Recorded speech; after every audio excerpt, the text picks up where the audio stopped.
smoke heading your way. Don't start without us. You better hurry.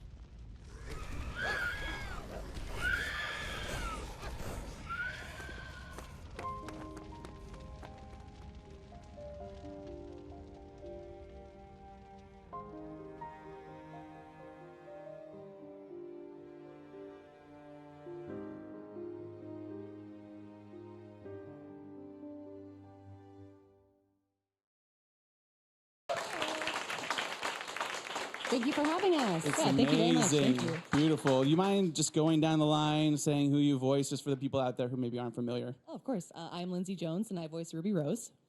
I'm Yeah, Kara. we can keep going. Yes, exactly. Thank you. Hi, I'm Kara Eberle, and I voice Weiss.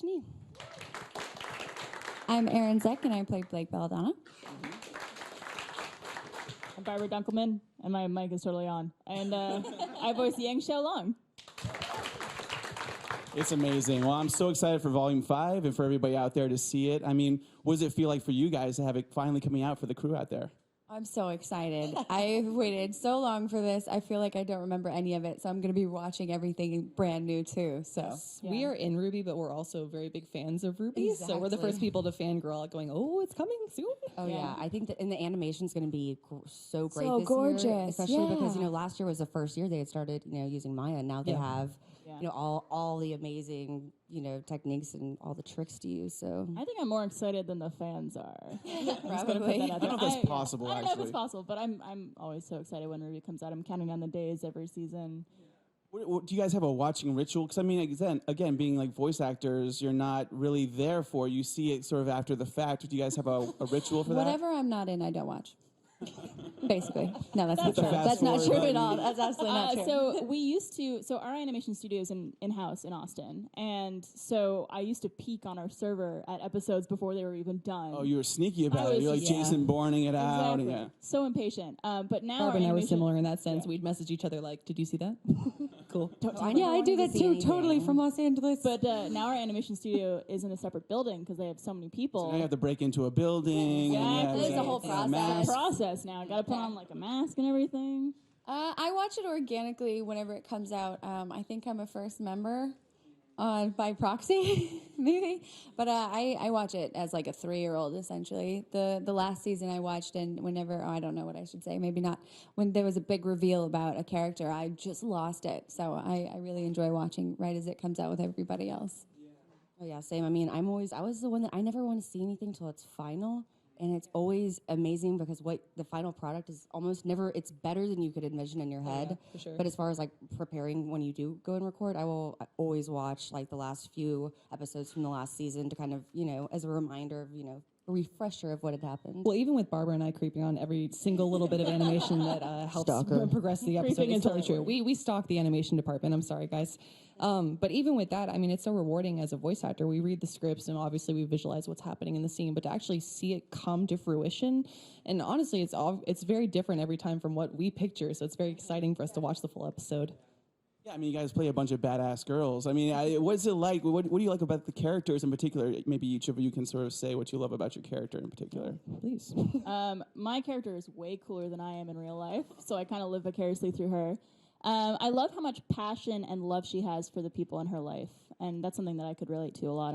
I care a lot about my friends and my family and people close to me, but also just her drive and her ability to push through any situation. It's very admirable, I think. I think I love the progress, actually, that she's made. From the very beginning, she's part of this, the world of the White Fang. She's a faunus, which is like a half-human, half-animal sort of breed. They're very much prejudiced against. And she didn't really deal with any of her problems and said she ran away. And now, coming into Volume 5 from Volume 4, she's... I guess dealing with things in a much healthier way, and she's like pushing forward and making changes, and she's become a much more stronger character, and I'm really proud of her for that reason, actually. Yeah, I mean, I feel like obviously all of our characters are growing up, and I feel if you look at our characters compared to Volume 1, all the way, to now, particularly with Weiss, I'm very happy that she's decided to finally be more of a team member than just like an assigned teammate, if you will. She found her soul. I'm proud of her. I think so. I always say Weiss got nice. Hashtag Weiss got nice. That's good. That's good stuff. But at the same time, I think that the development from Weiss, because she was not everyone's favorite character in the beginning, but it's because she had. There was a bit of a background to her, and I say a bit of a background. There's a lot. She was mean. Yeah, there's a complexity there. Cold. Yeah, there was a little bit, but we're slowly finding out more about it. People are understanding, and I've had a lot of people, come up to me and say, you're representing, a character that went through a lot of the same stuff that I did. I think that kind of, plays into all of our characters. Mm-hmm. So. Oh yeah, I mean, Barbara mentioned it, but it's totally true. I think we can all relate that we feel like our characters are one way more badass than we could possibly be, but just going through their journey with them kind of helps us in a sense. I mean, for RWBY especially, like as I've gotten older, I've become a lot more jaded just because society is the way that it is. But I mean, I find RWBY so endearing because she keeps pushing forward with her goals, and she says, you know what, I got to hold on to hope. I got to keep trying, not only for myself but for my friends. So I'm kind of reminded of like, no, you got to still be positive, Lindsay. Don't get negative. I mean, obviously, there's amazing writers behind this. I mean, do you guys get to participate in the character development at all? I mean, are there a couple things you've brought in? We write all the scripts. We're actually the ghostwriters for the show. Look at those guys. Yeah, not too much. Not too much. I think the writers are definitely inspired by us as voice actresses and as people, and we're all friends as well, so they know us pretty well. And I think they take a lot of our personal aspects and apply it to their characters in the show. But they do such a good job of writing for these characters in this story that we honestly don't feel like we need to change a lot of things. I mean, the biggest thing that I could think of recently is just, if anything, it's ad-libs or small things like, hey, I really don't feel like RWBY would say this way. Is it okay if we try it this way? Exactly. And they're very accepting of it often. That will make it into the show. Yeah. I don't think Blake talks enough for me to change anything anyway. I think there was one word that I had changed, like in the script, where it was Weiss. I always use that example. Weiss said the line was bajillions and bajillions, and I said, bajillions is not a real word, and I don't think Weiss would use that word. RWBY would say bajillions. She would, sure. exactly. Yeah. RWBY would just say hand her the bajillions, line. so There we we go. changed it with Done. billions and billions. But just little things like that, nothing, You guys have an idea where you want your characters to end up? Can you guys share that? So, of your own personal perspective, since you guys aren't the writers, maybe just put it out there Queen in the world. of all the land. Is that a valid answer? I would just like As to fans, right? As Like- fans, yeah. Yeah, course, as as fans, fans, not not as a characters. professional, Not, yes. okay, I want to clarify as someone who doesn't know anything. This is non-canonical. Ooh, I would good just, word. Thesaurus, though. Thank you. Yeah. I've been studying the dictionary. I would like to see. I just would like to see her come into her own even more. I think that she has put on this persona and this face of trying to be brave for everyone and trying to be very motherly to the rest of the characters. And I would like to see her just continue to be that way, but also figure out who she is as a person without other people in a way. I guess I wish that for everyone I know. Yeah. Just be better. I want her to fix the White Fang. I don't want her to be the leader of the White Fang, but I want her to fix it because I don't think she's a leader in that sense. I think she's a pusher, not a. Yeah, I know. I know what I tried to say. Anyone else think of just sort of Mean Girls when you said right. that? I'm a pusher. My mom's a pusher. Love you, Mom. But I also want. I want her to be a representation for things that I was very confused about in high school, and I'm going to leave it at that. Like that. Obviously, I would like to see a spoiler, but I assume everyone's seen up to volume 4. Of course, let's assume that, yes. Okay, we're gonna assume that. I would like to see obviously Weiss get her title back, and as heiress, and not even as heiress. I'd like for her to get her title back, and then take over Papa Schnee and be like You have Queen big Schnee. plans for Weiss. I like Oh it. yeah, she's gonna be the official Ice Queen, or the Weiss Queen, we could say. Never heard that one. Right? So creative. I'm so creative. For me, going back to being jaded, it's going to sound terrible, but I really want RWBY to hit a moment of complete break where she finally decides, like, I can't physically move forward or emotionally move forward. We kind of saw a little bit of that with Yang at the end of volume 3, which again, she was very happy-go-lucky, and then we reached this point where she said, I can't progress anymore. I have to go into this introspective moment. I kind of want that for RWBY too. I want her team to kind of like build her up again as opposed to the opposite. I'd love to see RWBY break. Yeah. Oh my gosh, that would be so cool because The she's nicest way just so the saddest thing in the world. Yeah. That would be crazy. Then like She's so worse than powerful. Kira. Exactly, yeah. Yeah, well, that's what I'm also Said hoping it. for is maybe once that happens, if Weiss is the one to cheer her up, it's like, oh man, Ooh. everything's different now. The tables have turned. Tonal shift.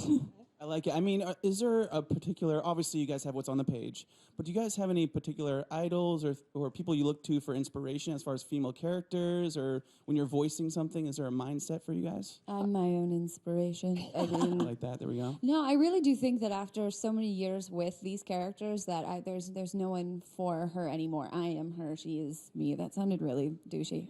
But she's part of my soul, so there's no real draw from much anymore. I think there's something to be said for everyone. Is like, in a sense, you should be your own role model in a way. You should be very proud of yourself. As far as like voice acting idols, I mean, Laura Bailey is a huge Oh one. my gosh, She's I've in got voice acting idols. everything. Tara Strong's going to be here this weekend. Yep. And by mean, I'm here cool. you mean New York Comic Con. Comic-Con. Yes, New York obviously. Comic Con. Yes. Yes, John DiMaggio. I'm just pooping myself with excitement. I think for me, all the women in my life have been such strong role models. These ladies are role models to me. Everyone I work with at Rooster Teeth is a role model. And of course, my mom and my grandmothers have been such strong, independent women who have led me personally to like want to do more and be a better person. So yeah, they've always been wonderful role models for me. Well, since not to interrupt you. sorry. I figured we should hug now. At Let's this all point. just gather around and hug. I love it. Come together. I'll just sing Kumbaya. Yes. You know? Everyone sway. I forgot my guitar. Kumbaya. We'll all just sing it. Talking about New York Comic Con, cons, RTX, obviously the Rooster Teeth. What's been the reaction? How's it built up since the release of that first volume? I mean, how do you feel, the online interaction, Twitter? I mean, are you guys monitoring how the fans are reacting to everything? Oh, yeah. You can't monitor all of it. That's what's crazy is that there's just so much that you can't see everything. Yes. And going back to us being fans, like Monitor sounds like Big Brother's watching you. For us, I mean, again, it's like we're fangirling. We see fans, they're so passionate about RWBY in itself, and they make all this fan art and cosplay and all these videos that they've edited together. And for us, that just inspires us to continue making more RWBY and to continue doing what we do. So, I mean, we couldn't be more appreciative of what the fans are doing. Not to mention, I mean, I walked into Comic-Con and RWBY are larger than life. RWBY. We're on and I a was like, she's bigger billboard. than me. Yeah. But and That's right. cool. Was that a good one, Barbara? I didn't mean for it to even be a pun, technically. I didn't even. but- Oh, did you do a pun? Did you make a joke? I don't know. I missed it. What was that? Well, We also have a regardless- banner or a billboard up in. Yeah, I saw that, I think absolutely. it's in 10th Javits Center. Avenue. Yeah. Yeah, This is so I mean, crazy. seeing that is absolutely one of the most like humbling, honoring, amazing things that we could have seen. Incomprehensible. Yeah, We've talked about it before, but one of the biggest shockers for us is first just creating RWBY in itself. We were really worried that our dedicated fan base wouldn't like it because we had something like Red versus Blue before, but that was nothing like RWBY. So we said, okay, we're really taking a risk here. And we were especially worried that especially international audiences would say, oh no, like that's cute, you tried. But honestly, the positive reception we've had internationally is overwhelming. And again, especially in Japan, it's like, oh my gosh, we're on the side of buildings. And like, we have voice actors who are dubbing our characters now who are big in A-list voice Japan. actors. Yeah, yeah. I am thinking We're big I in want that T-shirt, but I'll never wear it Yeah, because I I think silly. when we first heard about RWBY, Monty, the creator of RWBY, approached us and told us about the show before it was even a thing. And we thought, oh, people are going to like this, I think. But we had no idea how huge it would become. And I think the first time I realized it was actually at RTX, I think 2013, when we premiered the first episode, and just seeing people go crazy and filling a 4,000 person room of people just chomping at the bit to see the show. And that moment of realization of, oh my God, this is a thing, guys. Oh, yeah. Well, it's going to be a thing. Even with the first trailers, we had no voice acting at that point. Yeah. People were hooked from there. It's Yeah. like, wow, all right. I was in another country for study abroad when RWBY, the RWBY trailer came out, or even just the little flyers for the trailers, and there was already a response to that. And I'm like, good gracious, this thing isn't even out yet. There were fans before even there was one episode out. golly gosh. Yeah, and then seeing people dressed up in the cosplay too, I'm sure you're seeing that. That's got to be a great experience too. Oh, yeah. Crazy. Yeah. That's one of my favorite things is going to panels. So I'll go to like some friends' panels, and their panels will just be completely like flat. But we go to ours, and there's at least like 6 foot tall all the guys weapons just around, sticking yeah. out, and like there'll be a giant Grim in the back who's not allowed to sit down. So she's got these like red eyes staring at you. One of my favorite things. Well, cosplay especially is connected to RWBY in a sense because the creator, Monty, was very conscious of cosplay and was a very big fan of cosplayers. So he said, I want anyone who cosplays a character from RWBY to, one, be able to carry things. So there's pockets on every single character's costume. And two, I want to make sure that they can access all of these items. So they're all things that you can buy. Yeah. Just make them on your own, and it doesn't have to be perfect, but people, understand what it is. You can buy everyone's costume on eBay or Amazon right now, Or if you can wanted create to, your which own. is It'd be crazy. really Check it I out, try guys. to. Check it out. You mentioned Monty Oum, obviously the creator. I mean, obviously it's so terrible he passed. I mean, was there something that he told you guys or expressed to you guys that you carry on past the volumes? Keep moving forward. Yeah, I think I that's mean, like the that was biggest one. mantra we took. Monty was just such a bright light in all of our lives, and he was not only a amazing creator and talented artist, but a great friend to all of us. And I think just his passion for everything and his joy that he brought to all of our lives is something that we're going to carry for the rest of our lives. He made us all superheroes. Yeah, it's amazing. I think that the one quote that he said that always stuck with me is he'd say, don't try to be the best at something. Try to be the best you can be at whatever you're doing, and that's all you can ask. If you're doing the best that you can do and trying to be the best that you can be, then you're happy. You'll succeed and you'll be happy. Something I remember from him, and again, going back to thinking about him as a friend, that's how I still remember him, is that he was a big advocate for not wasting any time. So I feel like he'd be the first person to say, stop worrying about me, move on, make the show what I want it to be. He removed keys from his keyboard that he doesn't use very often because they would get in the way. Love that. Because you wanted to That's the access the other ones It's a quickly. great insight, yeah.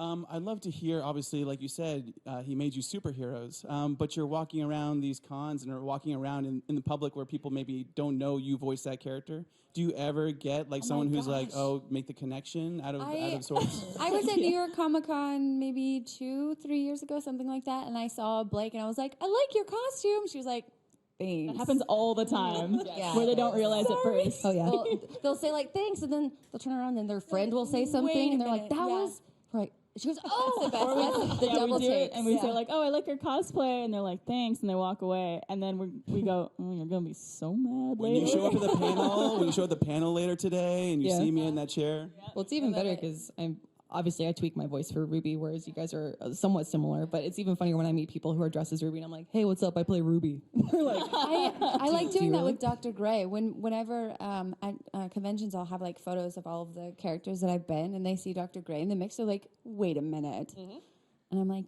"Acting." that's right. So she does it every time. It is. It is what I do. Acting. I flip my hair so often, it's not even ironic anymore. Goodness. That's amazing. I feel like people will be very upset if I don't ask sort of what they can look forward to in Volume 5. Obviously, you guys can't talk too much, but what can people expect with this? Volume 5, I think the theme of it is growth.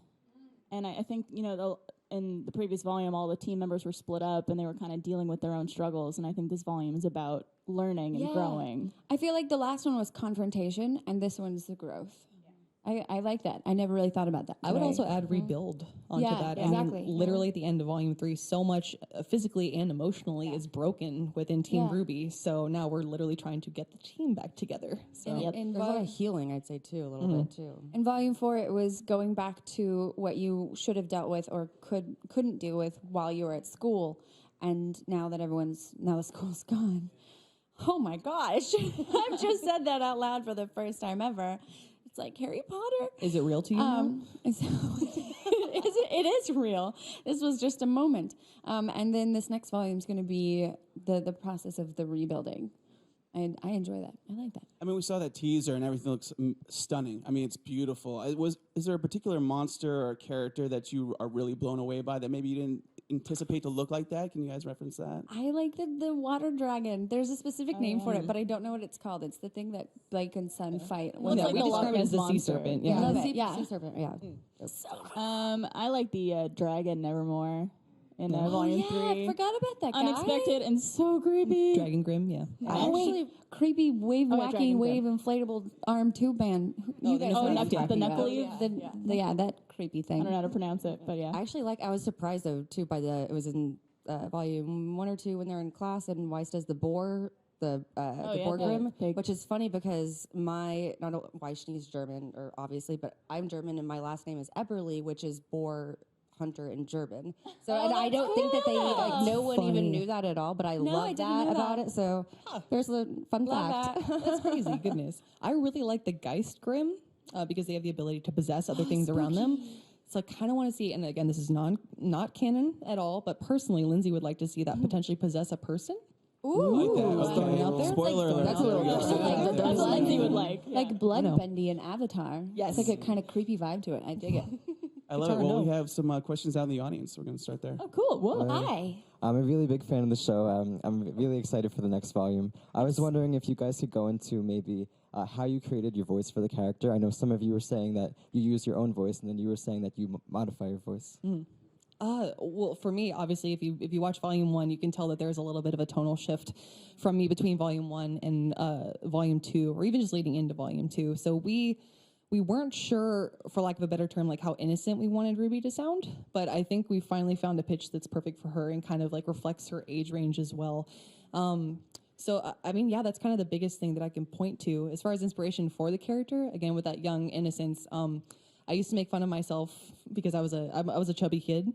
So if I was impersonating myself as a kid, I'd be like, kitty. And it's like, okay, so I got that little kid innocence. Now I'll kind of actually make her sound competent. Great, now we have Ruby. Nice. Yeah, I actually sat in my closet for about 2 hours with my iPhone just on, voice record and a million different voices in the same first line that Weiss has. What are you doing? Didn't realize how many different ways there are to say, what are you doing? Mm-hmm. What are you doing? What are you doing? What are you doing? I have so many, not only that, but then finding the voice. Still have that voice note on your phone? I do. It's an hour and a half long, Right so now. I need to Play go it through all. it. But I still have it. And finally, because I didn't know, how kind of sassy that, Weiss should be. So did different variations and finally just would always listen back to it. And I finally found what I figured would work. And then, of course, once you get there, it's like, oh my gosh, now my voice hurts. How can I do this again? Wait, which voice was that again the next day? I do this in a it's healthy lot way. Then after realizing that, it was a lot of practice and just repetition, and started out well, I think. But obviously, we all wish we could go back and re-record God, if I volume could do redo one again, yeah. Let's not talk about that. Right. Blake is pretty much my normal register. Her cadence is different, but in the beginning it was so frustrating because this was my first voice acting gig. I'd been in an acting since I was like anybody. I was a fly in A Bug's Life in Circle Arts Theater in New Braunfels, Texas. Drop that credit right there. Yeah, Walk the away. fly. So what was the most frustrating was trying to emote, and I was doing most of it in my face, but you don't really realize that doesn't read whenever you're in a microphone. I mean, you do realize that, but it takes too long. So we had to just figure out how to make her sound on this register, but still have emotion and comprehensible and not just seem like a rock, basically. So that was really annoying. Yeah, I tried actually going a lot higher pitched when I first tried doing Yang's voice because I didn't know what the character was supposed to be like, and yeah, it's essentially just me, which is what we figured out eventually. But because in my mind this is my first voice acting job, I thought I had to voice act in a way where it didn't sound like me. Like to me, that's the definition of voice acting, which is not true. Yeah. So the first couple takes I did, I went a lot higher, like a lot higher, and then Miles and Carrie, who write and direct the show, they were like, well, just try doing it like with your normal voice. And I did, and they liked it. And so makes it a lot easier for me. I'm pretty glad about that, I'm sure. You Great. guys all have different lines. We talked about it before, but I think we all have different lines to help us get into character. So you have, what are you doing? What are your two? I don't have one. He just starts talking. This is just what I do. I say RWBY a lot. Oh, nice. RWBY. Obviously, I shout I Yang. have everyone else's. I'll do Yang. Yang! And then I'm a victim. Yes. And then I don't even know what yours is. RWBY. There you go. Done it. I don't have my own though. If I did, it would just be like, right. And that's not. Oh my God, good. it's great. That's so good. Thank you. Give me my Emmy. Next question. Hi. Hello. Going off in the same sort of voice acting vein, do you guys ever get the chance to be in the studio with some of the other actors? I know you guys are more remote now, but do you get the chance to play off of each other and sort of like play in the moment? No. Fortunately not. We have a recording booth that only holds one person at a time. It's a lot better than what we used to have. It's like an updated version of our sound booth. But every now and then we'll get to do a table read or something together or practice together. Or but never record we have it. to go off on our own and practice together if we want to do that. Like we did that for volume 3, volume 2. Yeah. The classroom scene. Recently for Red versus Blue, I do know in that same room, they have been trying to accommodate for 2 actors now. So I know Gus and Bernie just did a scene together, which was fantastic. So in the future, hopefully, we will get to play off of at Everyone's least one getting other an update person. right now. I like it. There we go. Right. We're all learning like we're together. part of the crew. Right. Now I need to go to Austin again. Yeah, come on, man. I want to do it. I love You're always it. welcome. Well, we have time for one more question. Cool. Right there. Hello. Hello. So this is for Lindsay. So I'm super excited that RWBY and hopefully the rest of you will be in Blaze Blue Cross Tag Battle. So what was it like voicing her for Arc System Works? It's awesome. I was actually just talking to the rest of the girls about that backstage. Voice acting for video games is fantastic in its own sense because, again, it's still voice acting, so you do have to find the motivation behind the character and what they're doing. But you have to keep in mind that these the players who are operating your character are doing different selections. So, I mean, you could have a punching sound. They're like, okay, I want that 20 different ways now. And you're like, okay. I hate efforts. See, I'm all about it, and RWBY's all about efforts too. So for recording that, I mean, it was 3 hours in the booth of like punch 6 different ways and kick six different ways and doing all that stuff. But I really enjoyed it because it gave me a sense of what it's like to be in that industry. Yeah. And people like Laura Bailey and Travis Willingham, et cetera, Troy Baker are doing stuff like that all the time. And I think that's a fantastic practice that now I've been able to be a part of. Yeah, I think a lot of people don't realize how many different ways you could do efforts like that. Like, all right, you're getting punched a little bit. Now you're getting punched really hard, and now you're falling backwards. Now you're falling off a cliff. It's like, Now open your mouth. Now close your mouth. Now Now close open your your mouth a little bit. That's a Do little it too through your breathy. teeth. Yeah. yeah. Great. Well, RWBY, Volume 5 comes out October 14th, right? You guys have so much going on. There's like a Kickstarter, and there's so much going on. Yeah, around. we've got a lot of RWBY activities going on. We have a Kickstarter for our first ever board game called RWBY Combat Ready. There we go. That's still going on up until October 30th is when it ends. We have Volume 5 premiering on October 14th for first members, but we also have Fathom events that's hosting screenings across the U.S. on the 12th. So Seeing people on a get to big see it screen would be first. amazing. Yes, and before anyone I think else, I'm going to too. try to go to one in Los Angeles. So if you're in You Los should. Angeles, maybe Just you'll go to see me. every theater in Los Angeles, you'll see her. So yeah, tons of RWBY stuff going on. I don't think I'm forgetting anything. Well, I was going to say, if you stop by New York Comic Con at our booth, Oh, yeah. one, come say hi to us because we would love to see you. Please. And two, you should check out the Blaze Blue demo is there with RWBY. So if you want to play as her, you can. And you can actually get more information about the Kickstarter at our booth, too. Yeah, and that's booth 756 at New York Comic Con. And we will Well, that's all be there amazing. tomorrow morning at 11:30. Yeah, I we're believe, signing, right? and we have our panel at Madison Square Garden Panels at Madison Square tomorrow. Garden. Oh You my guys gosh. are busy at we're all. also You guys have excited. nothing going on. It's a bucket list check off right there. Okay, give Yeah. them another round of applause, guys. Thanks so much for being Thank here. you so much for having us. Yeah, thank you so much.